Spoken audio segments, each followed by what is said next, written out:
Ela não vacilou. Nem quando a mão de Bruno Cosma bateu contra a parede do beco ao lado de sua cabeça. Nem quando seus 3 guarda-costas se espalharam atrás dele, bloqueando a única saída. Enquanto qualquer outra garçonete do bairro teria se ajoelhado e implorado, Ana Hernandes ficou ali parada, equilibrando sua bandeja vazia e parecendo cansada. O homem que se erguia sobre ela era Bruno Quaresma, o amanhecer que controlava cada pedra deste bairro ensolarado.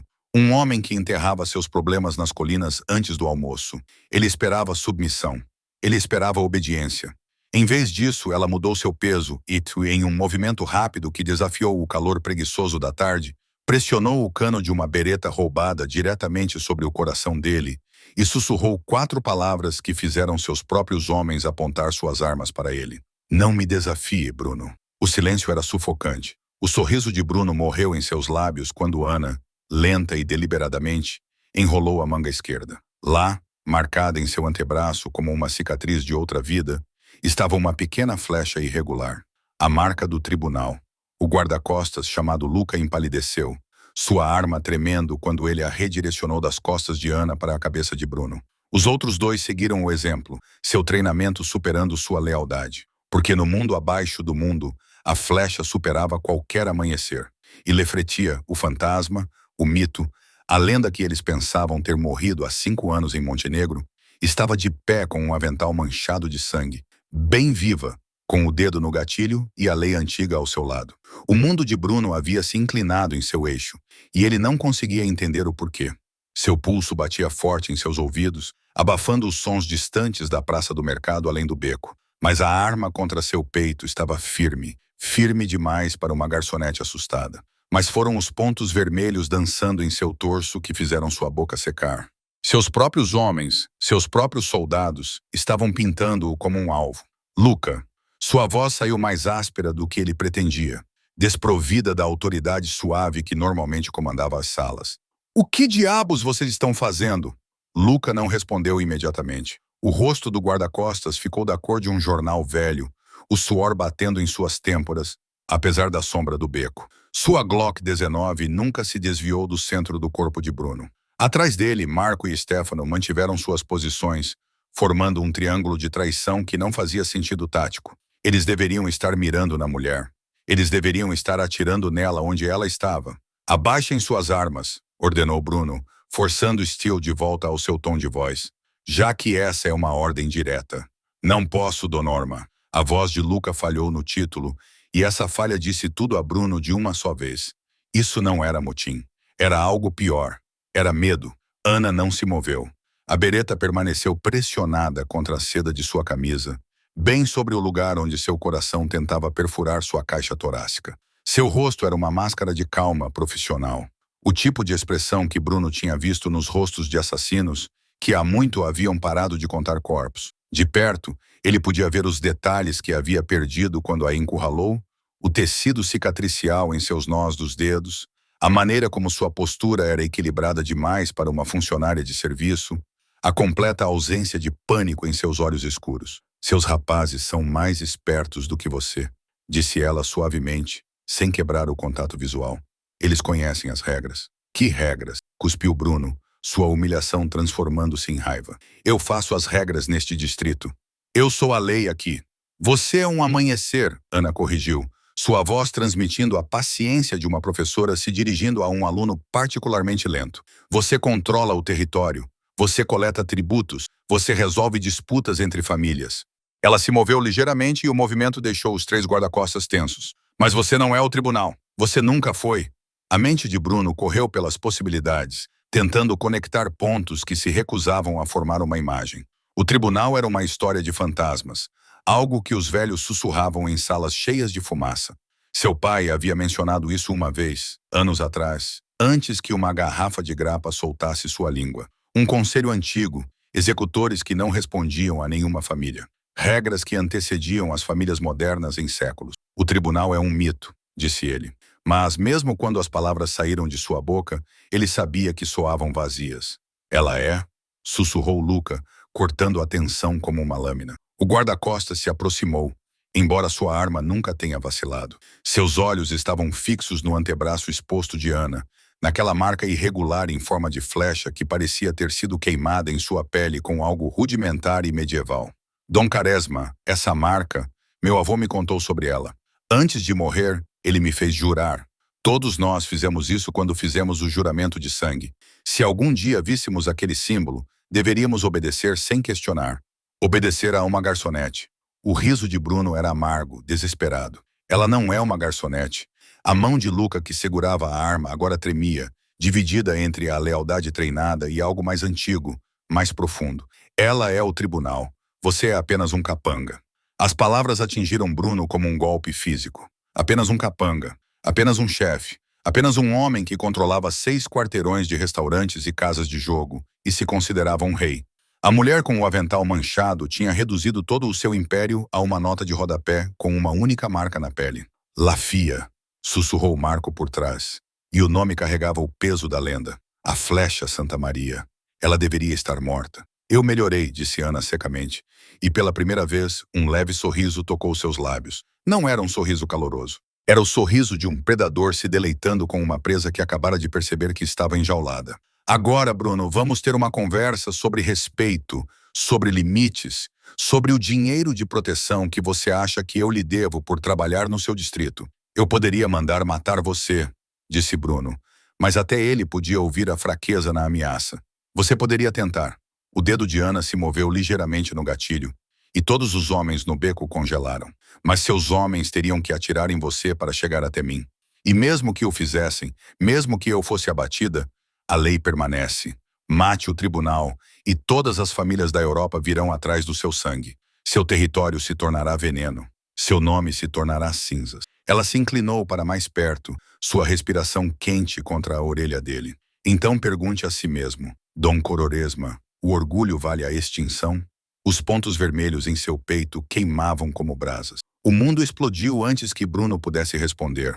O RPG atingiu a varanda do prédio à esquerda deles com um som como se Deus estivesse rasgando o papel. Tijolos e argamassa se transformaram em estilhaços, chovendo em uma nuvem de poeira antiga e violência moderna. A onda de choque atingiu o beco, jogando Bruno de lado em Ana. Eles caíram juntos em um emaranhado de membros. A bereta deslizou pelos paralelepípedos que de repente ficaram vermelhos. Luca não teve tempo de gritar. Um pedaço da grade de ferro se transformou em uma lança com a explosão, perfurou seu peito e o prendeu à parede atrás dele. Sua Glock caiu no chão, sem disparar. Marco também estava no chão, com a perna dobrada em um ângulo que fez Bruno sentir náuseas. Apenas Stefano permaneceu de pé, com sangue escorrendo das orelhas e a boca aberta em um grito silencioso que Bruno não conseguia ouvir devido ao zumbido em seu crânio. Ana se moveu primeiro. Ela sempre se movia primeiro. Bruno perceberia mais tarde, enquanto ainda tentava processar o fato de que alguém havia acabado de disparar um foguete em seu distrito, seu território, suas ruas. Ela já estava rolando em direção ao corpo de Luca e recuperando sua arma com a eficiência de uma mulher que já havia feito isso milhares de vezes antes. Sua personalidade de garçonete evaporou como vapor. O que a substituiu foi algo frio e calculista. Uma máquina projetada para sobreviver. Mexa-se. Sua mão agarrou o colarinho de Bruno, puxando-o para que se levantasse com uma força surpreendente. Eles estão recarregando. Quem? A pergunta de Bruno morreu quando a segunda explosão atingiu o café atrás deles. A trateria, onde ele almoçava 3 vezes por semana há 5 anos, simplesmente deixou de existir. Mesas e cadeiras se transformaram em projéteis. O belo vitral que sua mãe havia encomendado se estilhaçou em um arco-íris de morte. Stefano caiu sob uma chuva de destroços, seu corpo se contorcendo como uma marionete com os fios cortados. Ana não parou para verificar se ele estava vivo. Ela estava arrastando Bruno para o outro lado do beco, em direção ao que parecia ser um beco sem saída com caixotes de madeira empilhados e lixeiras. Tiros automáticos perfuravam as paredes atrás deles, perto o suficiente para que Bruno sentisse o calor das balas passando. Suas pernas finalmente se lembraram de como funcionar e ele correu, seus sapatos milenares escorregando no sangue e nas pedras quebradas. A marca, ele ofegou, sua mente ainda lutando para entender. Você disse que a lei não significa nada para homens mortos, retrucou Ana, empurrando uma caixa com uma mão, enquanto mantinha a Glock apontada para a entrada do beco com a outra. Atrás do lixo havia uma grande grade de ferro, velha e enferrujada, mas ainda útil. Ela chutou uma vez, duas vezes, e na terceira tentativa, a grade cedeu com um guincho torturante de metal. Agora, para dentro. Bruno olhou para o buraco negro que levava ao esgoto, mas o último degrau estava escorregadio, com coisas que ele não queria identificar. Seu terno era Armani. Seu relógio era Patek Philippe. Ele era Dom Brunosma e não rastejava pelo esgoto como um rato. Uma bala arrancou a ponta de sua orelha. Ele passou pela abertura tão rápido que quase caiu. Suas mãos se agarraram à escada. Ana o seguiu imediatamente, fechando a grade acima deles no momento em que uma sombra caiu sobre a entrada. Ela caiu quase 3 metros, aterrissando agachada ao lado dele em água que chegava aos tornozelos e cheirava a podridão e séculos de sujeira acumulada. Acima deles, Bruno podia ouvir vozes, ásperas, secas, falando em um dialeto que ele não reconhecia. Não era italiano nem espanhol. Ana pressionou um dedo nos lábios, seus olhos luminosos na luz fraca que se filtrava pela grade. Sua outra mão ainda segurava a Glock, que eu apontei para a abertura acima. Eles ficaram parados na escuridão, a água batendo em suas pernas, enquanto passos rangiam nos escombros acima. Alguém falou em um rádio. Outra pessoa riu, um som sem humor. Então os passos se afastaram. Ana esperou mais 30 segundos antes de baixar a arma. Na luz fraca, Bruno pôde vê-la direito pela primeira vez, desde que o mundo tinha virado um inferno. Sangue manchava seu rosto, misturando-se com poeira para criar uma pintura de guerra. Seu avental estava rasgado, revelando um colete tático por baixo que explicava por que ela nunca parecia muito bem em seu uniforme. E seus olhos, Cristo, seus olhos eram os olhos de alguém que tinha visto cidades queimarem. Quem eram eles? Bruno perguntou, sua voz ecoando no túnel. Sua orelha latejava onde a bala a atingira, sangue quente escorrendo pelo pescoço. As pessoas que querem nós dois mortos, Ana disse simplesmente, já se movendo mais profundamente na escuridão. Bem-vindo ao meu mundo, capo. Tente acompanhar. Se você está gostando desta história, por favor, inscreva-se caso ainda não o tenha feito. O sistema de túneis sob o bairro antigo era um labirinto de engenharia romana e desespero medieval, e Ana navegava por ele como se tivesse sido ela mesma quem o construíra.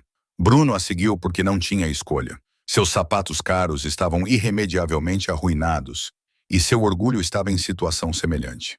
A água ficava mais profunda à medida que desciam, fria o suficiente para entorpecer seus pés, espessa o suficiente para que ele tentasse não pensar no que estava esperando. Depois do que pareceu 1 hora, mas provavelmente foram 15 minutos, Ana parou em uma junção onde 3 túneis convergiam em torno de uma plataforma de pedra elevada. Ela se puxou para cima da saliência seca com a facilidade de uma ginasta, mas então estendeu a mão para Bruno. Ele a ignorou, puxando-se para cima com um grunhido que lhe custou mais dignidade do que aceitar a ajuda dela teria custado. Sente-se, ela ordenou, já tirando o que restava de seu avental. Não aceito ordens da mulher que acabou de salvar sua vida.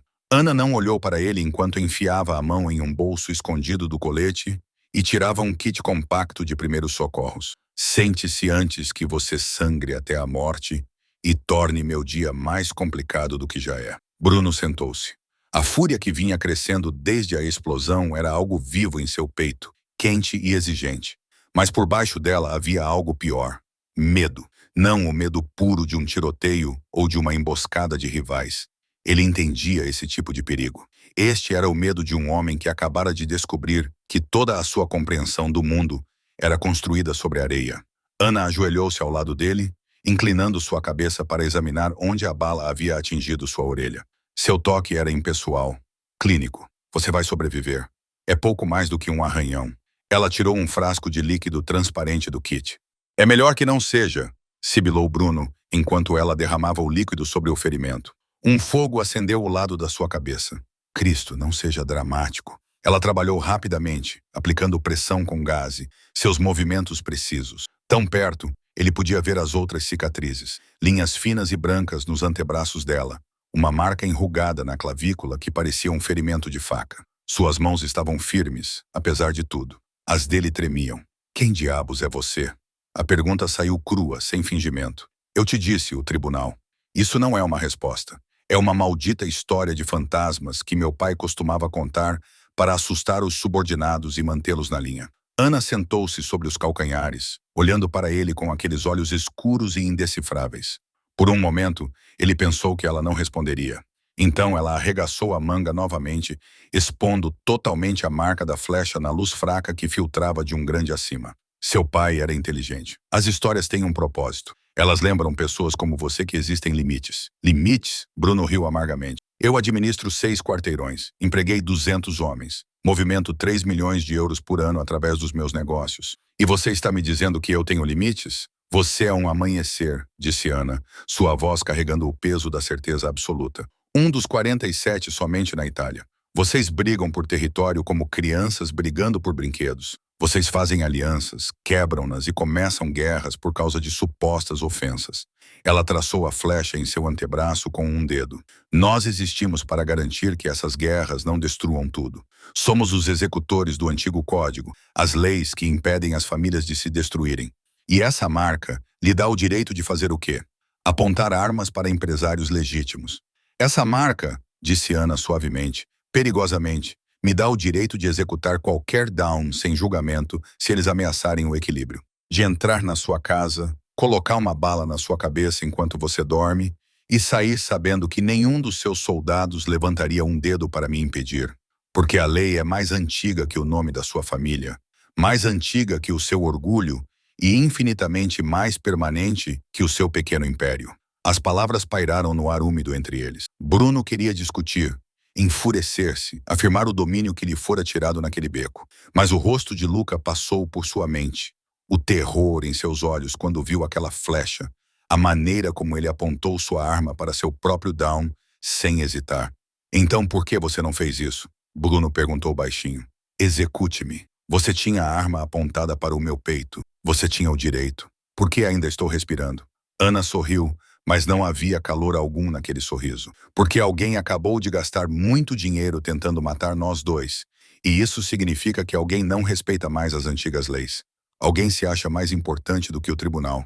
Ela ficou verificando o pente da sua Glock roubada, o que significa que preciso de você vivo por enquanto. Que sorte a mim. Sorte não tem nada a ver com isso, Bruno. Ela estendeu a mão novamente. Desta vez, ele a aceitou. Você. Agora, vamos descobrir quem acabou de declarar guerra a nós dois. O que você acha que motiva alguém como Ana Moore?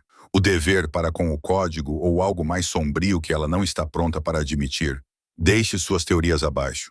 Eles se moveram pelos túneis em silêncio e, em algum lugar na escuridão entre uma junção e a outra, a mente de Bruno começou a puxar fios que ele havia enterrado anos atrás.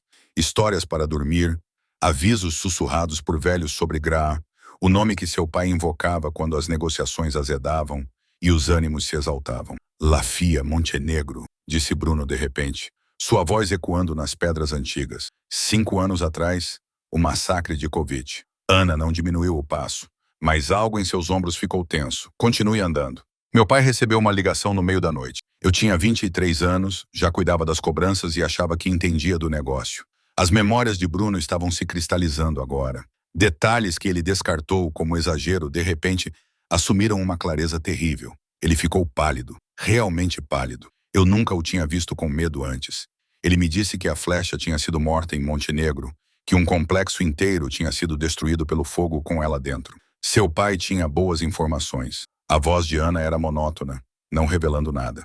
Ele abriu uma garrafa de Chateau d'Yquem 1947, a que ele estava guardando para o meu casamento. Bebemos naquela noite e ele me contou histórias. Bruno ainda sentia o gosto daquele vinho, ainda se lembrava do modo como as mãos de seu pai tremiam, enquanto ele servia sobre uma mulher que entrou na propriedade da família Cerno durante um casamento e matou à madrugada na recepção de sua própria filha, que negociou a paz após a guerra romano-castelano, executando os 2 chefes de família na mesma hora, que uma vez limpou um andar inteiro do Grand Hotel Milano sem disparar um único tiro. Ana parou em outro cruzamento, verificando as 2 passagens antes de escolher a esquerda. Seu pai tinha um dom para contar histórias. Ele dizia que você era um mito, uma mulher assustadora que a comissão inventou para manter os chefões ambiciosos na linha. Mas ele também me fez jurar, me fez fazer um juramento de sangue de que, se algum dia visse uma mulher com uma flecha marcada no braço, eu deveria dar a ela tudo o que ela pedisse e rezar para que ela me deixasse respirar. Bruno agarrou seu ombro, forçando-a a se virar e encará-lo. Você deveria estar morta. Pela primeira vez desde a explosão, a máscara profissional de Ana rachou. Algo antigo e exausto passou por seu rosto. Eu estive por 5 anos. Eu estive bem morta. Eu mereci isso. O que aconteceu em Montenegro? Eu fui descuidada. Ela tirou a mão dele e continuou andando. Mas sua voz trazia ecos de algo que poderia ser arrependimento. A família Kovic estava traficando armas para separatistas, desestabilizando metade dos Balcãs. A comissão me ordenou que resolvesse a situação. Entrei sozinha, como sempre. O que eu não sabia era que Alexander Kovac estava me esperando. Ele havia comprado um informante no tribunal. Bruno a seguiu, atraído apesar de si mesmo. Os túneis ao redor deles pareciam se aproximar, como se a própria pedra estivesse ouvindo. Matei 19 homens naquela noite, continuou Ana, sua voz assumindo o tom vazio de alguém recitando fatos de uma grande distância. Cheguei até o escritório de Alexander. Dei 2 tiros em seu peito e um em sua cabeça. Um trabalho perfeito. Mas seu irmão estava esperando na sala ao lado com um lança-chamas, e C4 suficiente para destruir um quarteirão inteiro. Ela tocou sua clavícula distraidamente, aquela cicatriz enrugada. Atravessei uma janela a cerca de 40 km/h. Uma queda de 3 andares no Adriático. O complexo explodiu antes de eu atingir a água. Mas você sobreviveu. Fui levada pela maré até uma praia na Croácia com queimaduras cobrindo 30% do meu corpo e um pedaço de vergalhão atravessado na minha coxa. Um pescador me encontrou e me levou a um médico que não fez perguntas. Fiquei em coma por 6 semanas. A risada de Ana era amarga. Quando acordei, a comissão já tinha realizado meu funeral, me declarado morta e aposentado a marca. Eu estava livre. Então, você se tornou garçonete. Bruno não conseguiu esconder a descrença em sua voz. Eu me tornei nada, anônima, normal. Aluguei um apartamento. Aprendemos a fazer café expresso. Fingimos que os pesadelos acabariam. Ela olhou para ele e, na luz fraca, seus olhos pareciam antigos. Você sabe o que as histórias do seu pai erraram, Bruno? O quê? Elas me faziam parecer que eu gostava disso. Matar, o medo, o poder. Ela se virou. Eu era boa nisso. Provavelmente a melhor. Mas todos os rostos que eu derrubei ainda estão lá quando fecho os olhos. Cada viúva que eu deixei, cada criança que eu tornei órfã para manter a paz. Sua voz baixou até quase um sussurro. Eu não queria mais ser a flecha. Eu só queria servir café, ir para casa e ser ninguém. Bruno entendeu então por que seu pai parecia aliviado quando soube da morte dela. Não porque a ameaça tinha desaparecido, mas porque algo que não deveria existir, algo que tinha que existir, finalmente encontrou paz. Mas aqui está você, disse ele. Aqui estou. A mão de Ana apertou a Glock, porque aparentemente ninguém consegue se aposentar do meu trabalho. Você acha que Ana pode realmente escapar do seu passado, ou ela sempre esteve destinada a ser puxada de volta para a escuridão? Conte-nos o que você pensa. A torre do relógio estava aí abandonada desde os anos 70, quando a cidade se modernizou e deixou o relógio do bairro antigo enferrujar até ficar obsoleto. Ana os conduziu por 7 lances de escada que rangeram sob seu peso, passando por uma porta com uma fechadura que ela abriu em 4 segundos, entrando em um espaço que cheirava a poeira, pombos e anos esquecidos. Mas era seco e alto, e as janelas estreitas ofereciam uma visão clara de todas as aproximações. Lar, doce lar, murmurou Ana, jogando seu colete no chão com um barulho metálico. Por baixo, ela usava uma camiseta preta simples, encharcada de água do esgoto e suor. Bruno tentou não notar como ela se colava ao corpo dela, os músculos magros dos ombros, a constelação de cicatrizes que mapeavam uma história de violência em sua pele. Ele falhou. Ela percebeu que ele estava olhando e ergueu uma sobrancelha. Viu algo interessante, capo? Só estou me perguntando como você ainda está vivo com tantos riscos no seu currículo. Ele tirou o paletó arruinado, com a camisa colada ao peito. Seu ouvido havia parado de sangrar, mas latejava a cada batida do coração. Talento, sorte, rancor. Ana foi até um canto onde aparentemente havia escondido suprimentos em uma visita anterior. Uma mochila contendo roupas limpas, munição e uma garrafa de vinho tão barato que o rótulo estava descascando. Ela a abriu sem cerimônia, tomou um longo gole e ofereceu a Bruno. Escolha o seu favorito. O vinho tinha gosto de gasolina e arrependimento, mas era álcool, e isso era o que importava. Bruno bebeu profundamente, sentindo-o queimar até o fundo. E agora? Agora vamos descobrir quem está tentando nos matar. Ana se acomodou no chão, desmontando a Glock para limpar com a facilidade experiente de uma mulher que já tinha feito isso 10.000 vezes. Não tinha sido um ataque aleatório. RPGs em plena luz do dia, Vários atiradores, coordenação militar. Alguém pagou muito dinheiro. Bruno se juntou a ela no chão, perto o suficiente para que seus joelhos quase se tocassem no espaço confinado. Ele observou o trabalho dela. A maneira metódica com que ela verificava cada componente, limpava e remontava. Suas mãos nunca tremiam. Pode ser a família Rossi. Tivemos uma discussão no mês passado sobre o acesso ao cais. Os Rossi usam carros-bomba, não lança-foguetes. Além disso, eles não ousariam tocar em alguém com a marca. Os olhos de Ana se voltaram para os dele. Não, é alguém que não se importa com as leis antigas. Alguém que quer nós dois mortos especificamente por causa do que representamos, que é a velha guarda, o código, o sistema que impediu as famílias de destruir a Itália por 3 séculos. Ela colocou a Glock remontada e pegou o vinho novamente. Desta vez, quando ela bebeu, um pouco escorreu pelo queixo. Ela limpou com as costas da mão, um gesto tão humano que fez o peito de Bruno apertar. Alguém está tentando remodelar o submundo, queimar as velhas estruturas e construir algo novo sobre as cinzas. O arquiteto, disse Bruno, o nome se encaixando no lugar. Cristo, os rumores são verdadeiros. A cabeça de Ana se ergueu rapidamente. Você ouviu falar dele? Rumores, nada concreto. Um novo jogador supostamente operando em Genebra. Dizem que ele está comprando chefões como se fossem ações, consolidando o poder além das fronteiras. Bruno pegou a garrafa de volta, seus dedos se tocando na troca. Nenhum dos dois se afastou imediatamente. Meu segundo em comando, Tommaso. Ele mencionou algo na semana passada sobre uma oferta. Anônimos 10 milhões de euros para incorporar meu território a uma rede maior. E você disse que eu mandei ele se danar. Não estou à venda. Bruno cerrou os dentes. Você acha que Tommaso me traiu? Acho que o arquiteto não aceita um não como resposta. Ana recostou-se na parede, o cansaço finalmente aparecendo nas rugas ao redor dos olhos. A adrenalina estava passando, deixando para trás o esgotamento. E acho que ele sabe sobre mim. Sabe que eu não estou realmente morta, o que significa que ele tem acesso a informações confidenciais que deveriam ser impossíveis de obter. Eles ficaram sentados em silêncio por um momento, passando a garrafa entre si. Lá fora, o sol se punha, pintando o céu através das janelas estreitas com tons de sangue e ouro.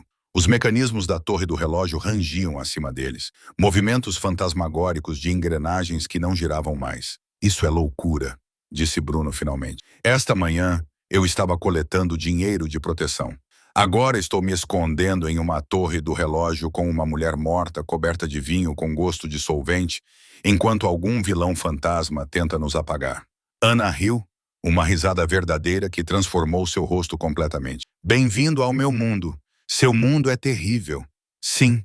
Ela encontrou seus olhos e algo elétrico passou entre eles na luz que se esvaía. Mas pelo menos a companhia está melhorando. Bruno sabia que era um erro, mesmo quando se inclinou para mais perto. Sabia que essa mulher poderia matá-lo sem suar a camisa. Que ela representava tudo o que havia de perigoso e desconhecido no mundo que ele pensava entender. Mas os lábios dela estavam bem ali, manchados de vinho e curvados no fantasma daquele sorriso, e ele já tinha tido o pior dia da vida. Então, o que era mais uma decisão ruim? Não, sussurrou Ana, mas ela não se afastou. Por que não? Porque eu sou o tribunal e você é apenas um capanga agora, disse Bruno, sua mão encontrando a curva do queixo dela.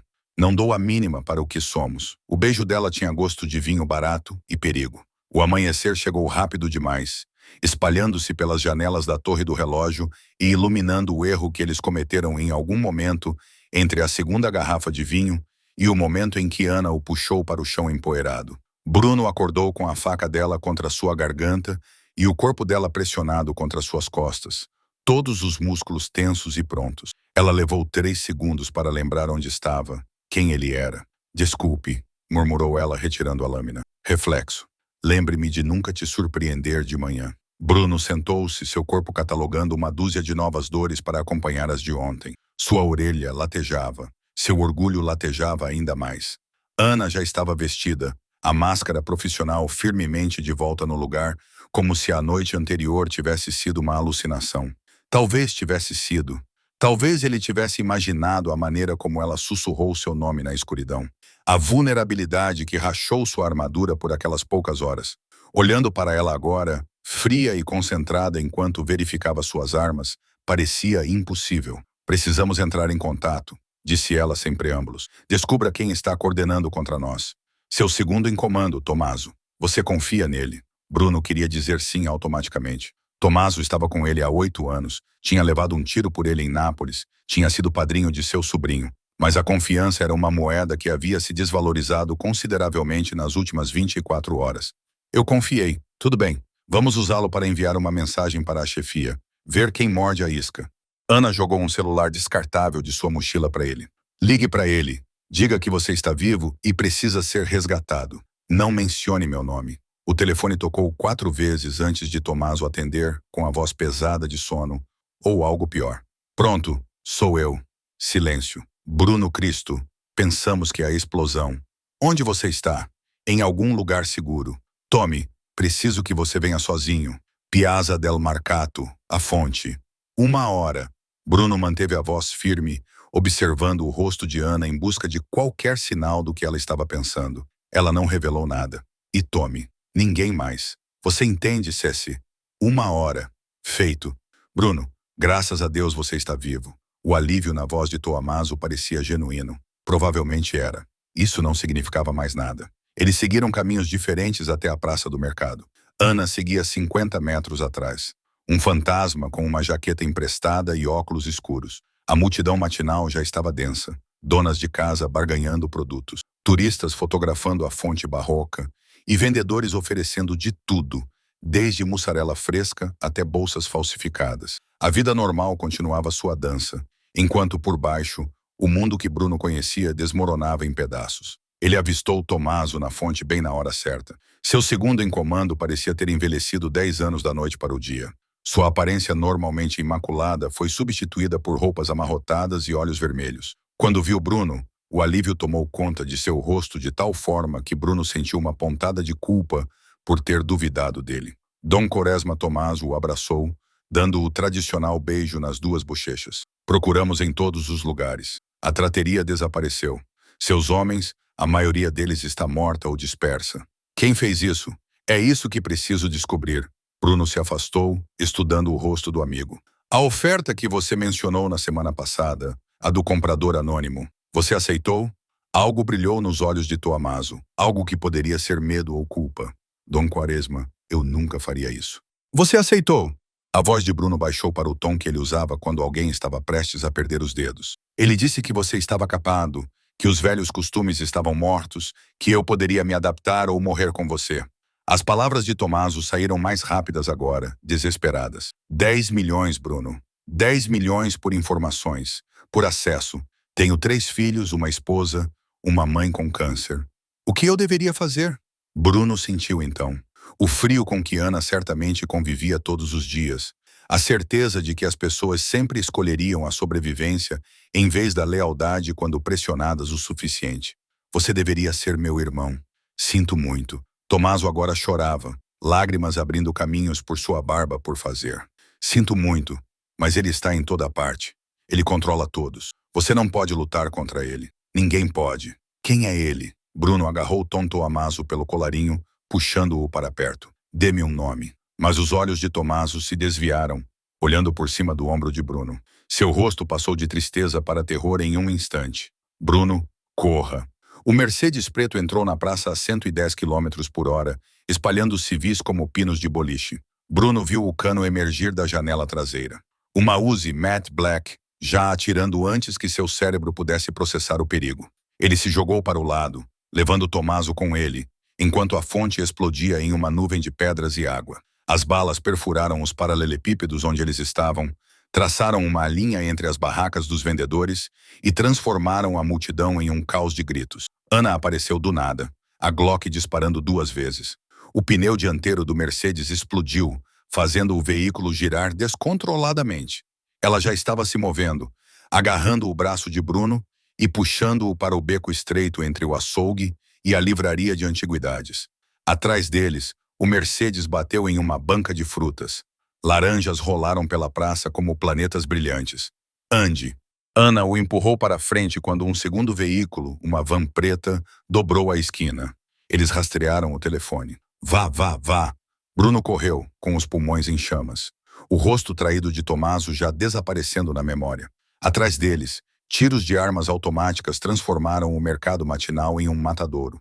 E em algum lugar no caos, o arquiteto observava, rindo, eliminando-os um por um. Eles correram até que os gritos desapareceram, até que as sirenes convergiram para a praça do mercado vindas de 3 direções. Até que Ana os puxou para dentro de um armazém abandonado que cheirava a óleo de motor e décadas de ferrugem. Bruno desabou contra um pilar de concreto, com o peito arfando, o corpo inteiro tremendo com a queda da adrenalina e algo mais sombrio. Raiva. Raiva pura e incandescente pela traição, pela impotência, por ver seu mundo se desintegrar uma bala de cada vez. 8 anos, ele ofegou. Eu confiei nele por 8 anos. Ana estava verificando os arredores, a Glock varrendo os cantos com eficiência profissional. Satisfeita por estarem sozinhos, ela abaixou a arma e se virou para encará-lo. Bem-vindo ao fim da lealdade, a especialidade do arquiteto. Ele descobre o preço que todos estão dispostos a aceitar e paga antes mesmo de você saber que está à venda. Tomaso tinha filhos, uma família. Eu era a família dele. Bruno bateu com o punho no pilar. Eu sentia a pele se rasgar, acolhendo a dor porque era algo concreto em um mundo que se tornara líquido. Eu teria morrido por ele. É por isso que ele te vendeu, porque sabia que você nunca entenderia. Ana se aproximou lentamente, da mesma forma que alguém se aproximaria de um animal ferido. Homens como Tomaso não pensam em termos de honra ou código. Eles pensam em termos de sobrevivência. O arquiteto lhe ofereceu um bote salva-vidas enquanto seu navio afundava. É claro que ele aceitou. E o que você teria feito? Bruno se virou para ela, com sangue escorrendo dos nós dos dedos. Se alguém lhe oferecesse o mesmo acordo, eu teria colocado uma bala na cabeça deles e pegado o dinheiro de qualquer maneira.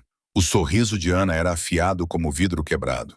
Mas eu não sou como a maioria das pessoas. Eu sou a coisa que fez a maioria das pessoas acordar gritando. As palavras deveriam ter soado como uma ameaça. Em vez disso, soaram como a primeira coisa honesta que alguém lhe dizia em dias. Bruno riu. Um som sem humor. Sabe qual é a pior parte? Não me resta nada. Nenhum território, nenhum homem, nenhum dinheiro. O arquiteto levou tudo em 24 horas. Não sou mais um down, nem mesmo um copo. Sou apenas um cara com um terno arruinado, escondido em um armazém com uma mulher morta. Você está vivo, disse Ana baixinho. Isso é mais do que Luca pode dizer. Mais do que Marco ou Stefano. Mais do que a dúzia de civis que foram pegos no fogo cruzado porque o arquiteto queria provar um ponto. Que ponto? Que o mundo antigo acabou. Que homens como você e instituições como a minha são obsoletos. Que o poder pertence a quem estiver disposto a queimar tudo para conquistá-lo. Ela guardou a Glock e se posicionou diretamente na frente dele. Então a questão é, Bruno Quaresma, você vai se render e deixá-lo vencer? Ou vai lutar com o quê? Bruno abriu as mãos. Agora não sou ninguém. Você é o homem que me olhou nos olhos com uma arma apontada para o peito e não recuou. O homem que correu através do fogo comigo em vez de me jogar aos lobos para se salvar. O homem que me beijou ontem à noite como se eu fosse uma mulher, em vez de uma arma. A voz de Ana suavizou-se ligeiramente. Isso não é ser ninguém. É alguém em torno de quem vale a pena construir um império. Bruno estudou o rosto dela, procurando a manipulação, a intenção. Mas tudo o que viu foi exaustão, igual à sua, e algo que poderia ser respeito. Por que você se importa? Você mesmo disse, sou apenas um policial. Você poderia ir embora agora, desaparecer de volta para a vida civil que construiu. Deixar que eu e o arquiteto nos matássemos enquanto você servia café expresso e fingia que os pesadelos iriam parar, porque eles não vão parar. Ana cerrou os dentes. O arquiteto não vai parar com você, com a comissão ou com qualquer família. Ele quer refazer todo o submundo à sua imagem. E essa imagem não inclui regras, códigos ou qualquer pretensão de honra. É apenas dinheiro, violência e poder por si só. O mundo que substituirá aquele que eu impus será muito pior. Então, trata-se de proteger o sistema. Não. Ela estendeu a mão, tocando o local onde sua orelha ainda estava cicatrizando. O gesto foi terno, em desacordo com tudo o que ela representava. Trata-se de proteger a possibilidade de que os homens possam ser mais do que monstros, de que possa haver regras, mesmo na escuridão, que a honra possa significar algo, mesmo que seja apenas a honra entre ladrões.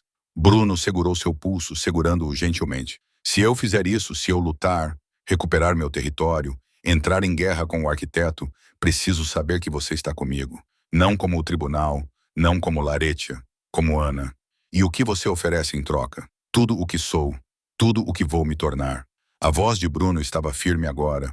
O tremor havia desaparecido, substituído por algo forjado no fogo dos últimos 2 dias. Prometo a você, não a marca, não a comissão, mas a você, que se eu reconstruir, farei isso com honra, sem extorsão de garçonetes, sem vítimas civis, sem traições. Serei o amanhecer que meu pai deveria ter sido, em vez daquele que ele foi. Ana procurou em seu rosto por um longo momento. Então, lentamente, ela assentiu.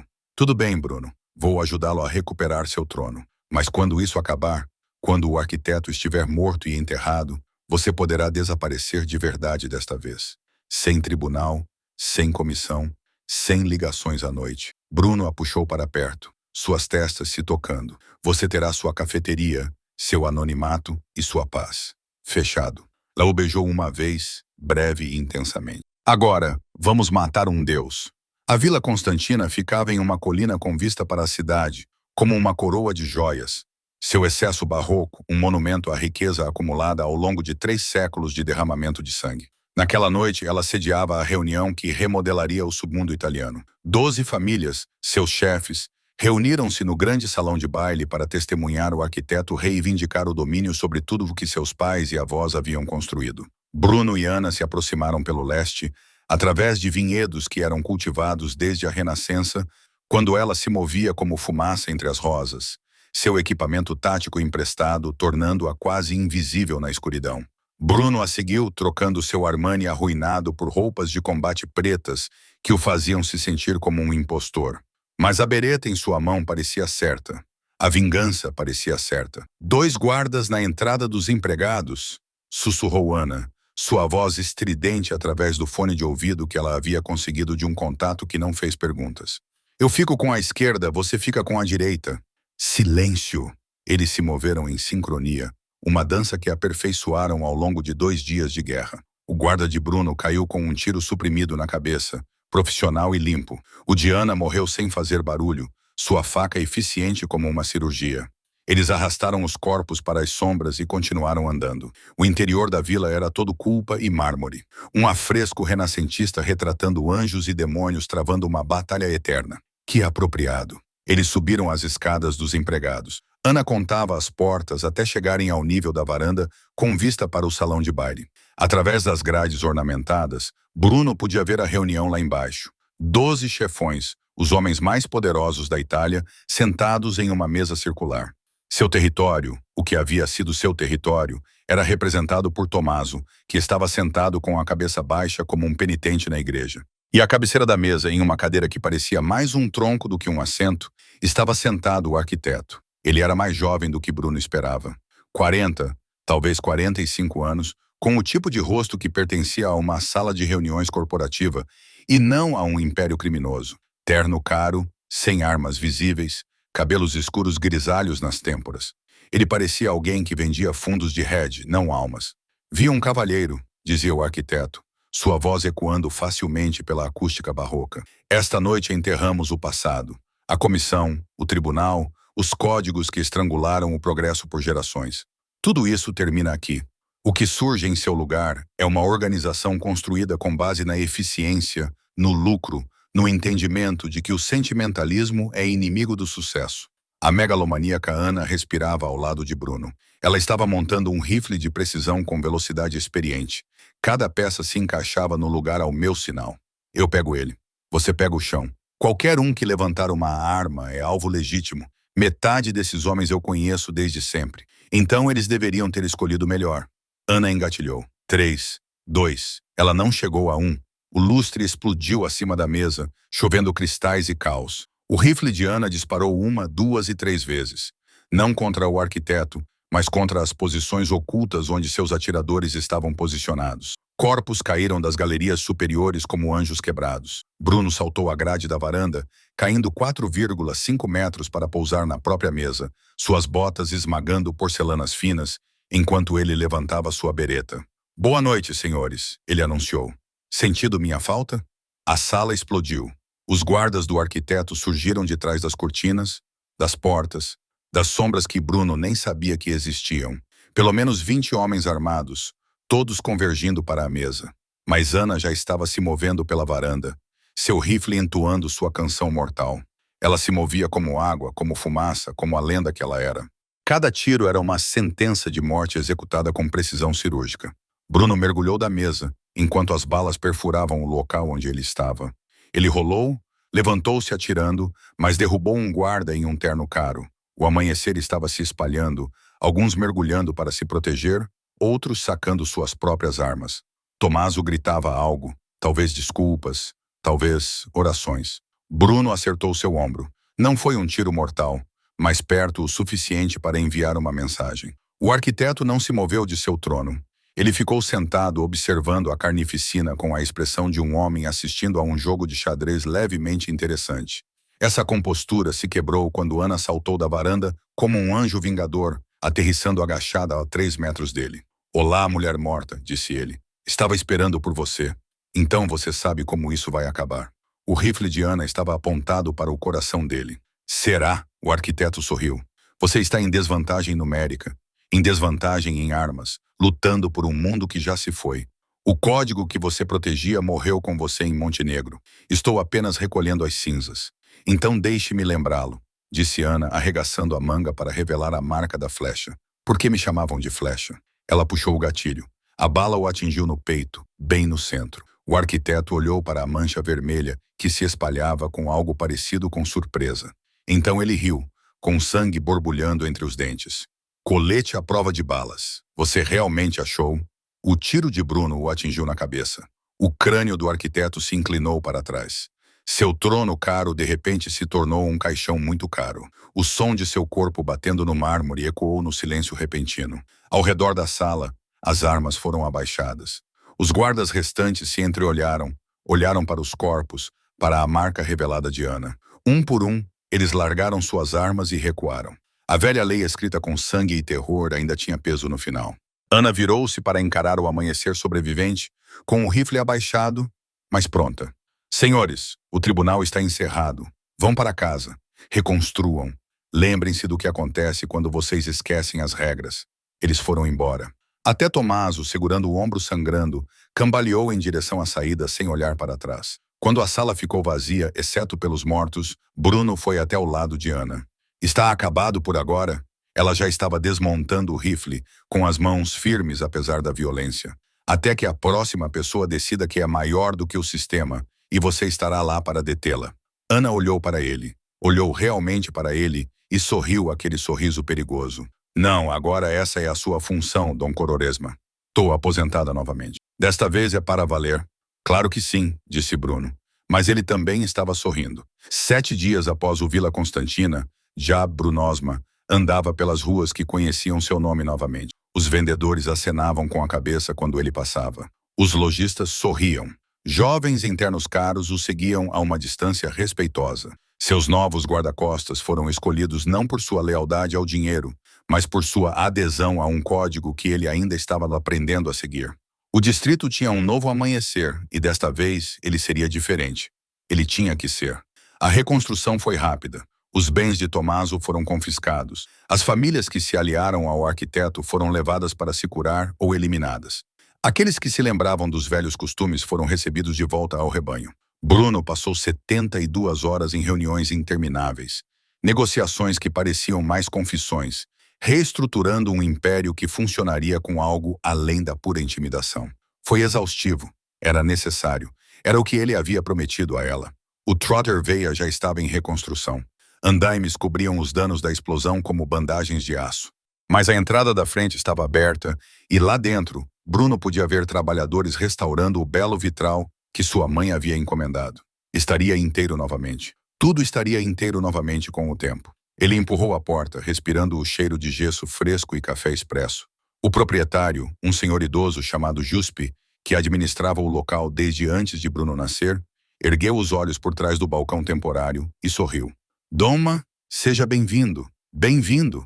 Eu esperava que você viesse." As mãos de Joseph tremiam levemente enquanto ele gesticulava ao redor do espaço. "Os reparos estão avançando. Mais um mês, talvez 2, e estaremos lindos novamente. Melhores do que antes. Fico feliz, Joseph. Mande-me a conta. Vi tudo."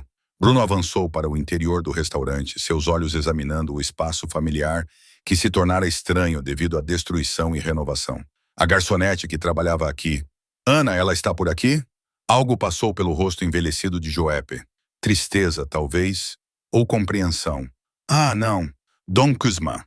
Ela saiu há 3 dias. Deu aviso prévio de forma muito profissional. Disse que estava se mudando para o litoral. Nem sequer pediu o pagamento final. Ele estendeu a mão por baixo do balcão e tirou um avental branco dobrado, manchado de café e anos de serviço. Ela deixou isto. Disse, se você viesse perguntar, eu deveria dar-lhe isto. Bruno pegou o avental com as mãos que não estavam muito firmes. Era mais pesado do que deveria ser. Esperou com algo enfiado no bolso. Ele enfiou a mão e tirou um único cartão, branco, com palavras escritas à mão. Ele tinha observado ela preencher pedidos de bebidas centenas de vezes antes de saber do que aquelas mãos eram capazes. Não me faça voltar. Era tudo. Sem assinatura, sem endereço para correspondência, sem promessa de manter contato ou vê-lo novamente. Apenas um aviso envolto em uma ameaça envolvida em algo que poderia ter sido afeto. Era a coisa mais típica da Ana que ele poderia imaginar. E apesar de tudo, dos corpos, das traições, da guerra que haviam travado juntos, Bruno sorriu. Dom Kesma, Joseph o observava com preocupação. Você está bem? Estou bem. Bruno dobrou o bilhete cuidadosamente e o enfiou no bolso do paletó, sobre o coração. Na verdade, Juicy, estou melhor do que bem. Você pode me fazer um expresso? Do jeito que ela costumava fazer. Extra amargo, claro, claro. O velho correu para a máquina com seus movimentos. A coreografia ensaiada de décadas. Sabe, ela era estranha. Aquela Ana nunca falava muito, nunca sorria, mas fazia o melhor café do bairro. E nunca se incomodava com ninguém. Lembro-me de uma vez em que um jovem punk tentou agarrá-la. Isso foi há cerca de 2 meses, e ela o derrubou no chão com o braço atrás das costas antes que ele pudesse piscar. Tive certeza de que ela tinha sido militar ou algo assim. Ou algo assim, concordou Bruno baixinho. O café expresso estava perfeito, amargo e forte, exatamente como ele se lembrava. Ele ficou em pé no balcão temporário, bebendo lentamente, olhando para a rua onde tudo tinha mudado. Onde uma garçonete tinha se tornado uma executora e depois voltado a ser um fantasma. Onde um amanhecer tinha morrido e renascido como algo que, com tempo e esforço, poderia se tornar um homem digno do título. Seu telefone vibrou. Mensagens de tenentes, de contadores, das centenas de exigências de administrar um império. Mas Bruno as ignorou por mais um momento, saboreando o café e a memória de uma mulher que salvou sua vida e lhe ensinou que poder sem honra era apenas violência usando uma coroa. Em algum lugar lá fora, Ana estava tomando café em um café à beira-mar, observando turistas e vivendo a vida anônima que ela havia conquistado 2 vezes. Ela não era ninguém. Ela não era nada. Ela era livre. E Bruno garantiria que ela continuasse assim. Ele terminou o café expresso, colocou a xícara na mesa com o clique decisivo de um homem tomando uma decisão e se virou para Jeppe. Quando este lugar reabrir, quero uma mesa reservada permanentemente. A do canto, perto da janela, onde ela costumava fazer suas pausas. Ninguém se senta lá. Entendido. Fale com o Donorma. Será feito. Bruno voltou para a luz do sol. Seus novos guarda-costas seguiram atrás dele. O distrito se estendia diante dele. Destruído, mas em recuperação. Violento, mas limitado por regras que agora poderiam significar algo. Ele tinha trabalho a fazer. Um império a reconstruir. Um código a fazer cumprir. Uma promessa a manter. E em algum lugar no fundo de sua mente, sempre a lembrança de uma arma pressionada contra seu coração e uma voz sussurrando 4 palavras que mudaram tudo. Não me desafie, Bruno. Ele não ousaria. Nunca mais. A moral desta história é simples, mas incisiva. O verdadeiro poder não tem a ver com controle. Tem a ver com a escolha de exercer autoridade com honra, mesmo quando ninguém está observando. Bruno aprendeu que o medo cria súditos, mas a integridade cria líderes. E às vezes, a pessoa mais perigosa na sala é aquela que escolhe a misericórdia quando poderia escolher a violência. Ana encarnava essa lição. Ela tinha a marca, o direito de executar sem questionar. No entanto, ela usava esse poder com moderação, reservando-o para aqueles que ameaçavam o equilíbrio. No final, o código sobreviveu não porque era imposto pelo medo, mas porque alguém acreditava que valia a pena morrer por ele e valia a pena viver. Adeus.